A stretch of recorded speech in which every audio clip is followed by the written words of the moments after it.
that year. My birthday came without cake or candles, only a cold dismissal, handed down in front of hundreds of employees like the opening move in a corporate game. The woman at the podium, the one everyone believed would carry the company's future, didn't realize that, in that very moment, she had just tied a knot in her own $500 million deal. As for me, I decided to turn that birthday into the most satisfying counterstrike of my life. My name is Claire Donovan, and I had poured 11 years into North River Systems, 11 years of canceled vacations, midnight calls from frantic executives, and designing systems that kept this tech empire running without a hitch. That Tuesday morning, I walked into the all-hands meeting at 10:30 sharp, expecting another routine quarterly update. Instead, I found myself watching the spectacle of my own removal from the stage I had helped build. The conference hall felt arctic despite the California heat outside. 500 employees packed into tiered seating, their nervous energy crackling through the air like static before a storm. I'd chosen a seat near the middle, close enough to see the stage clearly, far enough to avoid the spotlight. My phone buzzed with birthday messages from friends, each cheerful text a bitter irony I couldn't yet appreciate. Then she walked in, Evelyn Shaw, our new COO, 3 months into the role and already infamous for her restructuring initiatives. Her platinum blonde hair caught the harsh fluorescence as she climbed the stage in her $4,000 Louboutins, each click against the floor like a countdown to disaster. She moved with the confidence of someone who'd never been told no, never been challenged, never had to build anything from scratch. Behind her, a PowerPoint slide blazed to life, optimizing for excellence North River's next chapter. "Good morning, everyone." Evelyn's voice sliced through the murmur. Her smile was all teeth, no warmth. "Today marks a pivotal moment in North River's evolution. We're eliminating redundancies and streamlining operations to prepare for our upcoming strategic partnership." My stomach clenched. I'd heard these corporate euphemisms before they were the language of layoffs, dressed in MBA rhetoric. "Effective immediately," she continued, her manicured fingers clicking the remote. "We're dissolving several legacy positions that no longer align with our forward trajectory." The slide changed. A list of names appeared. Mine sat third from the top. Bold and unmistakable, Claire Donovan, Senior Systems Architect. The blood drained from my face. Around me, I felt heads turning, eyes finding me in the crowd. Some sympathetic, others relieved it wasn't them. My hands stayed steady on my lap even as my mind raced. 11 years. I'd built their entire data integration framework. I knew every API endpoint, every database schema, every critical dependency that kept their $30 million monthly operations from collapsing. These individuals, Evelyn's voice carried on, oblivious or indifferent to the human wreckage she was creating, will have until end of business today to transition their responsibilities. Security will assist with the exit process. She said it like she was announcing a change in the lunch menu. No acknowledgement of service, no gratitude for dedication, just surgical removal of inconvenient line items on a spreadsheet. The woman had been here 12 weeks, and she was erasing people who'd built this company with their bare hands. I forced myself to look at her. Really look at her. The practiced confidence, the slight upturn of her lips that suggested she was enjoying this, the way she gripped the podium like a conquered territory. She had no idea what she'd just done. In her rush to mark her territory, to prove she could make the hard decisions, she just cut out the heart of the infrastructure she was trying to sell. My phone buzzed again. Another birthday wish. "Hope your day is special," it read. I almost laughed. Oh, it would be special all right. Evelyn Shaw had just given me the greatest gift imaginable. She'd freed me from any obligation to protect her from her own ignorance. She stood up there, bathed in boardroom lighting, thinking she was the apex predator in this ecosystem. She didn't realize she'd just declared war on the person who knew where every body was buried, every shortcut taken, every critical system that would crumble without constant, knowledgeable maintenance. "Questions?" Evelyn asked the room, though her tone made it clear she expected none. I didn't raise my hand. I didn't need to. The questions would come later, when their servers started failing, when their integrations broke, when their biggest clients called asking why their custom implementations had stopped working. By then, I'd be long gone, and Evelyn would discover exactly how much her redundancy had been holding together.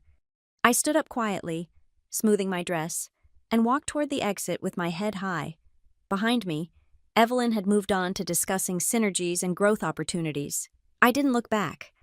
My birthday celebration was just beginning, even if nobody knew it yet. In that suffocating conference hall, while Evelyn Shaw continued her corporate theater, one person wasn't watching her performance. Michael Hartman sat in the back row. His presence deliberately understated a charcoal gray suit among the sea of tech-casual hoodies and jeans. As Senior Vice President of Acquisitions at Stonebridge Capital, he'd attended dozens of these pre-merger meetings, studying companies from the inside before his firm pulled the trigger on half-billion-dollar deals. But this morning, he was witnessing something extraordinary: corporate suicide in real time. Michael's eyes tracked me as I walked toward the exit, noting the controlled composure, the absence of tears or visible anger. He'd done his homework on North River Systems. My name had appeared in every technical assessment, every system audit, every risk evaluation his team had conducted. Claire Donovan wasn't just a senior architect, she was the architectural foundation itself, and Evelyn Shaw had just demolished it with 3 weeks left before the merger papers were to be signed. He pulled out his phone, fingers moving across the screen with practiced efficiency. The message to his team was brief. Critical issue identified. Do not proceed with signatures. Investigating. His analysts would panic. But panic was better than walking into a $500 million disaster. From his vantage point, Michael could see what Evelyn couldn't or wouldn't. The other employees weren't just shocked by the layoffs. They were looking at each other with a specific kind of fear, the kind that comes when you realize the only person who knows how to fly the plane has just been thrown out mid-flight. He caught fragments of whispered conversations. She's the only one who understands the Reynolds account integration. And what about the compliance protocols she built? And we're so fucked. Evelyn, meanwhile, had moved on to discussing quarterly projections, oblivious to the bomb she'd just armed. Michael studied her performance, the rehearsed gestures, the corporate speak designed to impress board members who didn't understand technology. She was playing to the wrong audience. The real power in this room wasn't in the executives nodding along to her presentation. It was walking out the door in sensible heels and a navy dress. He'd seen this movie before. Aggressive new executive comes in, cuts perceived redundancies to show immediate cost savings, claims victory in the quarterly report. 6 months later, when systems fail and clients flee, they blame market conditions or inherited problems. But this was different. This was happening 3 weeks before his firm was about to bet $500 million on North River's stability. Michael made a decision that violated every protocol in the mergers and acquisitions playbook. He stood up quietly and followed me out, leaving Evelyn to her moment of triumph. His footsteps echoed in the hallway, unhurried but purposeful. He had maybe 5 minutes before my security escort arrived. 5 minutes to prevent a catastrophe that would make his firm the laughingstock of Silicon Valley. He found me in the break room, of all places, calmly making myself a cup of coffee from the expensive machine North River had installed to prove they cared about employee wellness.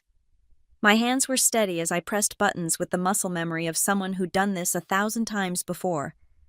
I didn't look surprised when he appeared in the doorway. "Ms. Donovan," he said, his voice carrying a Midwest steadiness that contrasted sharply with the Valley's usual frenetic energy. "I'm Michael Hartman from Stonebridge Capital." I glanced at him over my shoulder, taking in the expensive suit, the calculated casualness of his posture. "I know who you are. You've been auditing our systems for 3 months. Your team sent 47 technical queries. I answered 43 of them personally." The precision of my response told him everything. This wasn't a broken employee seeking sympathy. This was someone keeping score. "Then you know why I'm here," he said. "You're here because you just watched Evelyn Shaw set fire to her own future, and she's too proud to smell the smoke," I said, turning to face him fully, coffee cup balanced in my hands like a weapon I hadn't yet chosen to wield. "The real question, Mr. Hartman, is this: are you here to save her, or to watch her burn?" Michael allowed himself a small smile. "Neither. I'm here to find out if there's any way to save a deal that just became radioactive." "There isn't," I said simply. "Not with her running things, but you already know that. or you wouldn't be talking to the woman who just got fired. We stood there, two players recognizing each other across a chessboard that Evelyn Shaw didn't even know existed. In that moment, the power dynamics of a $500 million deal shifted fundamentally. The COO preening on stage thought she was in control. She had no idea that her fate was being decided in a break room over a cup of artisanal coffee by the redundancy she'd just eliminated, and the banker who'd followed that redundancy out the door. After the meeting ended and the crowds dispersed, I didn't go to my desk to pack. Instead, I settled into a small conference room adjacent to the main lobby, the one with frosted glass that everyone forgot existed. Security would find me eventually, but I had time. I knew their protocols. I'd helped design the exit procedures. After all, the irony wasn't lost on me. Michael Hartman found me there 20 minutes later. No knock, just a quiet entry and the soft click of the door closing behind him. He ditched his suit jacket, rolled up his sleeves, the universal banker signal for, "Let's talk real business." "Security's looking for you," he said, pulling out the chair across from me. "They're checking the parking garage first. Standard procedure for emotional terminations. They assume people run to their cars to cry." I pulled up my laptop, fingers dancing across the keyboard. "I've got 12 minutes before they check the forgotten spaces." He leaned forward, elbows on the table. "I need to know something, and I need the truth, not the corporate version. How fucked is North River without you?" I stopped typing and looked at him directly. There was something refreshing about his bluntness, the way he cut through Silicon Valley's usual diplomatic dancing. "Do you want the truth, or the version Evelyn will spin to your lawyers?" "I wouldn't be here if I wanted Evelyn's version." I turned my laptop screen toward him. It showed a network diagram so complex it looked like a constellation map. "See this? This is North River's actual architecture. Not the simplified PowerPoint version your team was shown, but the real thing. These 16 nodes here." I pointed to a cluster of connections. "They handle 70% of your data flow. They're held together by custom scripts I wrote 4 years ago when we couldn't afford proper infrastructure. They still run because I update them every 72 hours to compensate for increasing load." Michael's face remained neutral, but I caught the slight widening of his eyes. "These 12 clients, your biggest revenue generators, they don't use standard implementations. They have custom APIs I built and maintain personally. Documentation exists in theory. In practice, it's in my head, and in private notes, Evelyn won't even know to look for." I pulled the laptop back. "Your due diligence team identified 43 technical risks. They missed about 200 more that I've been managing through tribal knowledge and duct tape." "Jesus Christ," he muttered, the Midwest coming through stronger in his accent. "Oh, it gets better. Your merger assumes seamless integration with Stonebridge's existing platforms, right? The compatibility layer that makes that possible. I haven't committed the final version to the repository. It's sitting on my local machine, which security will wipe in." I checked my watch. 8 minutes. Michael pulled out his phone, then stopped. "You're not trying to extort us." "No," I said simply. "Extortion would be threatening to sabotage things. I'm just explaining what happens when you remove a load-bearing wall without checking the blueprints first." He was quiet for a moment, studying me with the kind of intensity that probably worked well in boardrooms. "What do you want?" "Right now I want to finish my coffee and walk out of here with whatever dignity Evelyn left me. What happens to North River and your merger isn't my problem anymore." "But it could be," he said carefully, "if the terms were right." I laughed, short and sharp. "You want me to save the deal that just fired me?" "That's beautifully absurd. I want you to consider that Evelyn Shaw doesn't represent Stonebridge Capital. We don't make $500 million investments without understanding what we're buying, and what we're buying, apparently, is you whether Evelyn knows it or not." The door rattled. Security. Michael held up a hand, stood, and opened it before they could. 2 guards stood there, looking uncomfortable. "Gentlemen," Michael's voice carried an authority that made them straighten. "I'm Michael Hartman, Stonebridge Capital. Ms. Donovan is in a critical transition meeting with me. I'll personally ensure she completes her exit procedures when we're done." They hesitated. Michael pulled out his business card, then added, "Call your CEO if you need confirmation. Tell him Michael Hartman is handling a merger-critical issue." They retreated. Michael closed the door and turned back to me. You just bought me an hour, I said. Why? Because in an hour, either we'll have a deal that saves this merger, or I'll be recommending we walk away from the biggest acquisition of the quarter. He sat back down. So, Ms. Donovan, let's discuss what it would take to keep North River from imploding, Evelyn from destroying $500 million in value, and you from walking away from what I suspect is about to become a very interesting opportunity. I leaned back, allowing myself the first genuine smile of the day. Well, Mr. Hartman, since it's my birthday and I've already been fired, I suppose I can spare an hour to discuss impossible things. Good, he said, pulling out a legal pad. Let's start with this. What if I told you that Evelyn's termination decision hasn't been formally processed through Stonebridge's merger committee yet? The game had just changed, and we both knew it. Over the next 2 weeks, Michael and I met in places Evelyn would never think to look: a dim sum restaurant in Chinatown at 7:30 a.m., a coffee shop in Palo Alto where Stanford students argued about startup ideas, a hotel bar downtown where bankers made deals that never appeared in press releases. Each meeting peeled back another layer of North River's reality, and with each revelation, Michael's expression grew more grave. Show me the Reynolds Industries integration, he said during our third meeting, sliding his tablet across the table. I pulled up my personal laptop, the one I'd backed everything up to before security wiped my work machine. Reynolds generates $32 million in annual revenue. Their entire order processing system runs through this. I showed him a tangle of code that looked like digital spaghetti. I rebuilt this 17 times over 3 years because their CTO keeps changing requirements. The documentation says it's standard REST API. In reality, it's held together by webhook callbacks that only work because I manually sync their database every morning at 5 a.m. You've been doing this manually every day. 365 days a year, Christmas, birthdays, vacation days from my phone. Takes 12 minutes if nothing breaks, 2 hours if something does. I sipped my coffee. Evelyn has no idea this exists. Your due diligence team missed it because it looks automated from the outside. Michael typed notes into his phone. What about the government compliance modules? I almost felt sorry for him. Almost. Which version, the one we show auditors, or the one that actually keeps us compliant? There are 2 versions. There are 4. Actually, federal state, the Special California Privacy Protocols, and the European GDPR system for our 3 EU clients.